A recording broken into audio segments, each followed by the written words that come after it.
बिस्मिल्लाहिर्रहमानिर्रहीम।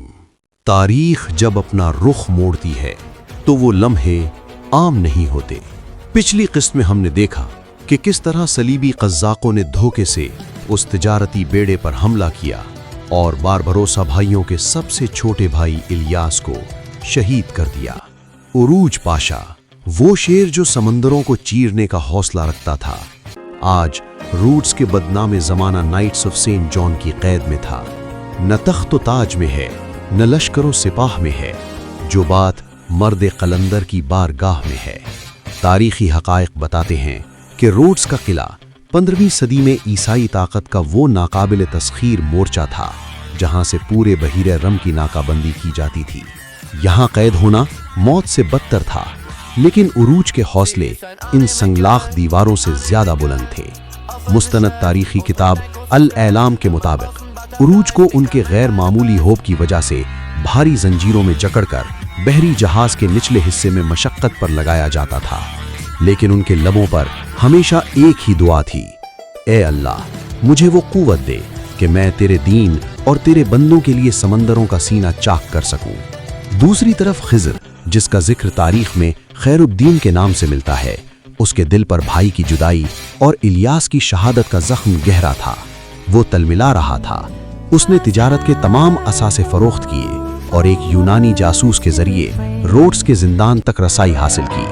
उसने उरूज को खुफिया पैगाम भेजा, भाई हिम्मत न हारना, तुम्हारा खिज़र तुम्हें निकालने के लिए अपनी जान की बाजी लगा देगा। खुदी को कर बुलंद इतना कि हर तकदीर से पहले खुदा बंदे से खुद पूछे, बता तेरी रजा क्या है। सन 1505 के करीब की वो एक तूफानी रात थी जब सलीबी कज़्ज़ाक़ जश्न फतह में मस्त थे। उरूज पाशा ने वो कर दिखाया जिसकी किसी को तवक्को न थी। तारीखी शवाहिद बताते हैं कि उन्होंने एक पुरजोर झटके से अपनी जंजीरों के कुंडे उखाड़ दिए। बेड़ियां पैरों में जख्म कर रही थीं, लेकिन अज़्म समीम के सामने लोहा भी मोम हो गया। उरूज ने किले की फसील से बिफरती लहरों में छलांग लगा दी। मीलों तक बर्फीले पानी में तैरने के बाद जब वो साहिल पर पहुंचे तो वहां खिज़र अपने जहाज के साथ मौजूद था। जब दो भाई मिले तो ये सिर्फ दो इंसानों का मिलाप नहीं था, ये दो तूफानों का संगम था। खिज़र ने जब भाई के बदन पर बेड़ियों के जख्म देखे तो उसकी आंखों में वो जलाल उतरा जिसने तारीख का धारा मोड़ दिया। वहीं ये तारीखी फैसला हुआ, आज से हम ताजिर नहीं, हम अल्लाह के सिपाही हैं। फितरत के मकासिद की करता है निगहबानी, या बंदे सहराई या मर्द कहिस्तानी। यहीं से बारबरोसा के अफसानवी सफर का आगाज होता है। दोनों भाइयों ने ट्यूनस के हफ्सी सुल्तान मोहम्मद बिन हसन से मुलाकात की और उसे कायल किया कि अगर उन्हें हल्कुल वादी की बंदरगाह बतौर फौजी अड्डा दे दी जाए तो वो बुहैरे रूम से सलीबियों का सफाया कर देंगे। उरूज की सुर्ख दाढ़ी की वजह से पूरे यूरोप में खौफ फैल गया और अतालवी जुबान में उन्हें बारबरोसा का लक़ब दिया गया, जो तारीख में उनकी पहचान बन गया। लेकिन उनका असल मकसद महज इंतकाम नहीं था। उंदलस के सुकूत के बाद मुसलमानों पर जो कयामत टूटी थी, उसकी खबरें उनके सीने को आग लगा रही थीं। हस्पानवी बहरी बेड़े शमाली अफ्रीका के साहिलों, खुसूसन अलजज़ायर पर कहर बनकर टूट रहे थे। अलजज़ायर के मजलूम मुसलमान जो हस्पानवी किला पिनिन डी अलजीर के साए तले गुलाम बन चुके थे, वो आसमान की तरफ देखकर किसी मसीहा को पुकार रहे थे।